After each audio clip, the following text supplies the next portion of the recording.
America के साथ deal करे या इजराइल से युद्ध। नमस्कार, स्वागत है आपका हमारे चैनल डेली सऊदी न्यूज पर। खबर शुरू करने से पहले जरूरी जानकारी आपको दे दें कि अगर आप सऊदी में फंस गए हैं, वहां पर नियोक्ता आपको छोड़ नहीं रहा है, आप अपने देश वापस लौटना चाहते हैं, तो ऐसे में आपको पता नहीं है कि आप क्या करें, तो बता दें कि आप घबराएं नहीं। नीचे दिए हुए कॉन्टैक्ट नंबर पे आप कॉन्टैक्ट कर सकते हैं, वहां से आपको जो जरूरी हेल्प है वो मिल जाएगी। कानूनी प्रक्रियाओं के तहत सारी कार्रवाई करके आपको महज 3 से 4 दिन के अंदर खरूज लगाकर वापस अपने देश सही सलामत पहुंचा दिया जाएगा। तो दिए गए नंबर पर आप संपर्क कर सकते हैं। अमेरिका से चल रही ईरान की परमाणु वार्ता के बीच खबर आ रही है कि कुछ समय पहले सऊदी अरब ने ईरान को चेतावनी दी थी। सऊदी अरब के रक्षा मंत्री प्रिंस खालिद बिन सलमान ने ईरान के सर्वोच्च नेता अयातुल्ला से मुलाकात के दौरान उन्हें चेताते हुए कहा कि परमाणु समझौते पर ट्रंप प्रशासन के साथ बातचीत को गंभीरता से या फिर इजराइल के साथ युद्ध के लिए तैयार रहें।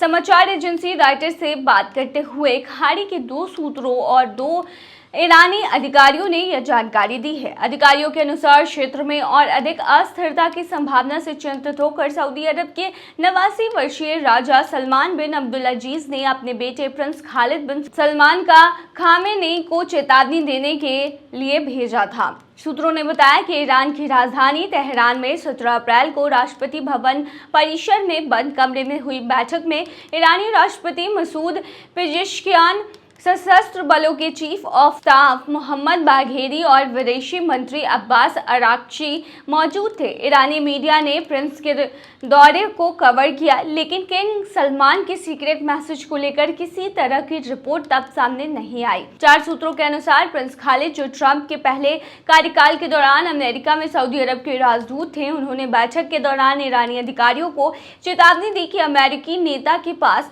धैर्य की कमी है और वो लंबी बातचीत नहीं करना चाहेंगे। ट्रंप ने 1 हफ्ते पहले ही घोषणा की थी कि ईरान के साथ परमाणु वार्ता जारी है, जिसका मकसद ईरान पर लगे अंतर्राष्ट्रीय प्रतिबंधों में राहत के बदले ईरान के परमाणु कार्यक्रम पर लगाम लगाना है। उन्होंने ये बात इजराइल के प्रधानमंत्री बेंजामिन नेतन्याहू की मौजूदगी में भी कही थी, जो ईरानी परमाणु स्थलों पर हमलों के लिए समर्थन हासिल करने की उम्मीद में अमेरिका आए थे।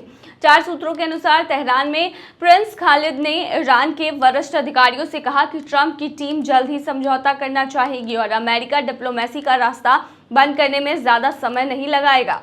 2 खाड़ी सूत्रों के अनुसार सऊदी मंत्री ने ईरानी अधिकारियों को चेताते हुए कहा कि अगर परमाणु वार्ता असफल हो जाती है तो इजराइल के हमले की संभावना है, इसीलिए अमेरिका के साथ समझौता ही बेहतर कदम है।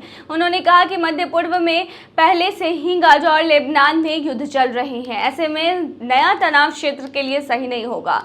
सऊदी अरब के वास्तविक शासक क्राउन प्रिंस मोहम्मद बिन सलमान के छोटे भाई प्रिंस खालिद की यह यात्रा सऊदी शाही परिवार के किसी वरिष्ठ सदस्य की 2 दशक से भी ज्यादा समय में ईरान की पहली यात्रा थी। सऊदी अरब और ईरान लंबे समय से कट्टर प्रतिद्वंदी रहे हैं। अक्सर युद्धों में दोनों देश विरोधी पक्षों का समर्थन करते रहे, लेकिन 2023 में चीन की मध्यस्थता से दोनों देशों ने अपने राजनयिक संबंध बहाल किए थे। सऊदी अरब ने 14 देशों के लिए ब्लॉक वर्क वीजा किया है सस्पेंड। सऊदी अरब ने हाल ही में एक अहम निर्णय लेते हुए भारत समेत कुल 14 देशों के लिए ब्लॉक वर्क वीजा को टेम्पररी रूप से निलंबित कर दिया है। इस फैसले का सीधा असर उन लोगों पर पड़ा है जो सऊदी अरब में काम करने के उद्देश्य से वीजा प्राप्त करना चाहते थे। यह निलंबन जून 2025 के अंत तक प्रभावी रहेगा, यानी तब तक जब तक हज का पूरा सीजन समाप्त नहीं हो जाता है। सऊदी सरकार के इस फैसले से भारत, पाकिस्तान, बांग्लादेश, मिस्र, Indonesia, Iraq, Nigeria, Jordan, Algeria, Sudan, Ethiopia, टूनीशिया, Yemen और मोरक्को जैसे देशों के नागरिक प्रभावित होंगे। ब्लॉक वर्क वीजा एक विशेष प्रकार का वीजा होता है जो सऊदी कंपनियों और नियोक्ताओं को सरकार से अनुमति प्राप्त कर बड़े पैमाने पर विदेशी श्रमिकों को नियुक्त करने की अनुमति देता है। ये वीजा अधिकतर निर्माण, हाउसकीपिंग, होटल, रेस्टोरेंट, ट्रांसपोर्ट और अन्य सेवा क्षेत्रों में काम करने वाले श्रमिकों के लिए होता है। कंपनियां सरकार से एक तय कोटा के तहत मंजूरी लेकर विदेशों से श्रमिक बुलाती है। अब इस वीजा प्रक्रिया को अस्थायी रूप से निलंबित कर देने का मतलब है कि कंपनियां नए श्रमिकों के लिए वीजा नहीं निकाल सकेंगी और पहले से ही स्वीकृत वीजा पर भी संदेह की स्थिति बनी रहेगी। इस निलंबन के पीछे मुख्य कारण हज सीजन के दौरान बढ़ती भीड़ और अव्यवस्था को नियंत्रित करना है। पिछले वर्षों में कई लोग टूरिस्ट विजिट या वर्क वीजा के जरिए सऊदी अरब पहुंचते थे और वहां अवैध रूप से हज करने की कोशिश करते थे, जिससे न केवल नियमों का उल्लंघन होता था बल्कि प्रशासन के लिए बड़ी चुनौती खड़ी हो जाती थी। इस बार सरकार कोई जोखिम नहीं लेना चाहती थी और पहले से ही नियमों को कड़ा कर दिया गया है। सिर्फ वर्क वीजा ही नहीं बल्कि उम्रा वीजा, पारिवारिक यात्रा वीजा, फैमिली विजिट वीजा भी जिसे कहते हैं, व्यापारिक वीजा और पर्यटक वीजा पर भी असर पड़ा है।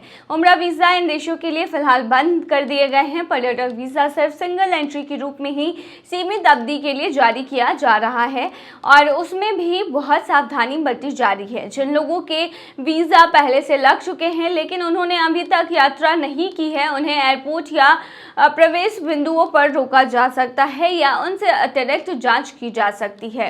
तो ये थी तमाम जानकारी। बने रहिए ऐसी तमाम खबरों के लिए डेली सऊदी न्यूज़ पर।